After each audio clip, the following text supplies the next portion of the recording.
સાથે આરામથી રહી ભજન કીર્તન કરીને આ રીતે બેઠો તો એ સ્વર્ગ જ છે. નહીંતર અહીં ભજન કીર્તન ઘણા સંતો એવા હોય છે કે ભજન કીર્તન એટલા બધા કરે પણ ઘરે ગઈ ગયા પછી ઝઘડા કરે ને ઘરવાળી કે બોલે કે છોકરા લોકો બોલે કે મારા સસરા કેટલા સત્સંગ કરે છે કેવું કરે છે નહીં અહીં કેટલા કરે છે તો એ બધું નકામું છે. ખરેખર જીવન સરળમાં ન બતો સરળ થઈ જાઓ શાંતિથી જીવો અને જીવા દો બસ આ જ કામ કરવાનું છે. બીજું કંઈ નથી. જીવો અને જીવા દો. આટલું કંઈ તમારી વાતને જણાવું છું. महाराज छेल्ले कीधुं याद राखજો આ યુ ઘેર ન થાય હોય ને કોઈ ભગત ની કે આપણે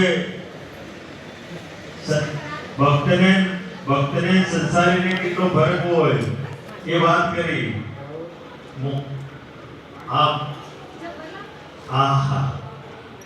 મુંબઈમાં બહુ મેળાવડા કરે છે મહાત્મા, બહુ સારો મહિમા ચલાવે છે, બહુ સુંદર વાત કરી.